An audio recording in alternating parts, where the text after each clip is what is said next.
According to the U.S. Department of Education's research, more than 40% of low-income schools don't get their fair share of state and local funds. That has left the students in high-poverty schools with fewer resources than their wealthier peers. We went to talk to two different schools. Dr. Anthony Shelton is the principal of Santa Monica High School, an affluent school in Los Angeles County. Javier Solorzano is teacher at Mountain View High School. This neighborhood services students from lower socioeconomic backgrounds and is also located in Los Angeles County.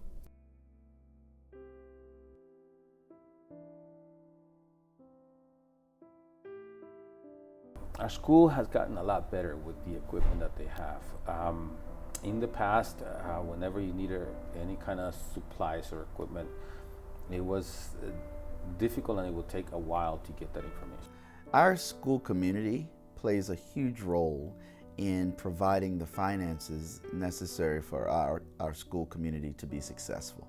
Scientific calculators, graphing calculators, you had to wait your turn until there was enough money to buy the supplies. We bought like a class set and then we had to wait another year to get another class set because there wasn't enough funding to get enough for all of our students, so it would take a while. We did whatever we could, but yeah, the students did not have access to that technology. So we have an education foundation that many communities don't have that provides about $2.5 million for all of our arts programs, music programs. They put an instrument in the hands of students at the 3rd grade, you know.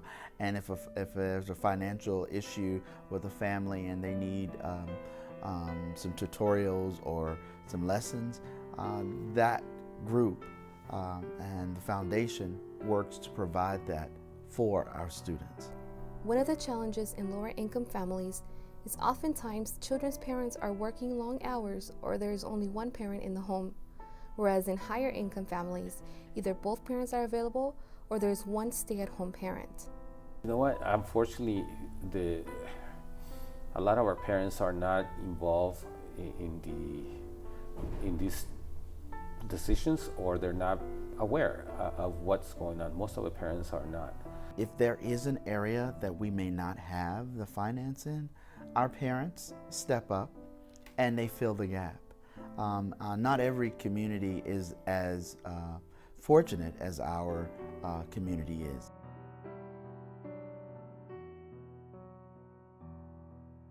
A big problem for our district is that we're a high school district. So there's very little communication between the feeder schools, and a lot of it depends on the high school. A lot of it depends on the principals that are there, because it's not mandated by the district. I am with the two middle school principals every other week. We discuss instruction, we discuss curriculum changes, and I think the outcome and the success and the graduation rate reflects that. So I would say we're doing a pretty good job of that communication. Could we do better? Yes, like always.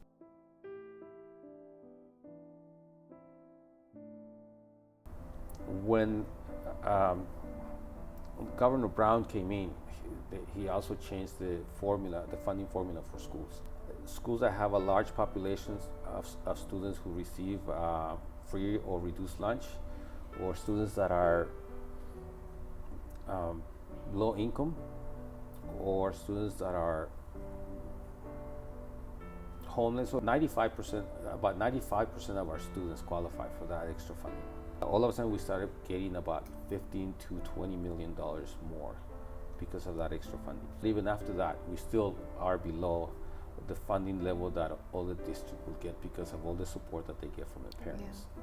We have, number one, a supportive parent community. Number two, the school does whatever they can do to make sure that that happens.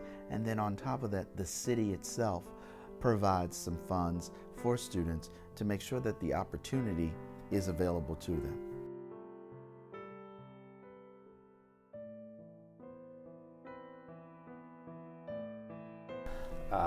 If we had our students coming in as freshmen at grade level, if they were coming in at grade level, it would be much easier for us to to work with the students, because by the time we get them here, we're getting students that are coming in at the 4th grade level, 3rd grade level, so 5th grade level. So they're 3, 4, 5 years behind.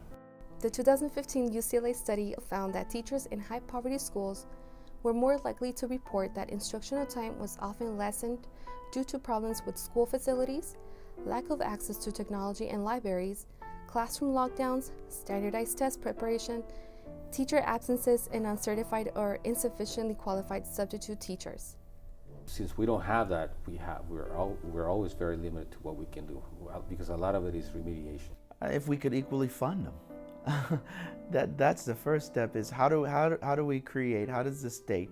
I think we have the 5th largest economy in the world, but yet we are 40-something as a state in education. What's going on as far as what is reflected in the community? Is this a strong community where there are a lot of companies and businesses that are thriving and people want to be, versus a community that may be impoverished? So what you have is an inequity, and it's an inequity based on who's where, and a lot of times that's based on race. Minority families tend to live in lower-priced homes. Since government-run schools are funded in part through property taxes, already disadvantaged children fall deeper into the hole. In the United States, only 9% of schools funding come from the federal government. Imagine what could our schools do with 11% guaranteed increase. There are many theories about how to fix this problem. We believe equal funding across the board should be a very real possibility. More parent involvement in how the funds are being utilized, and more open, honest conversations about what's really going on.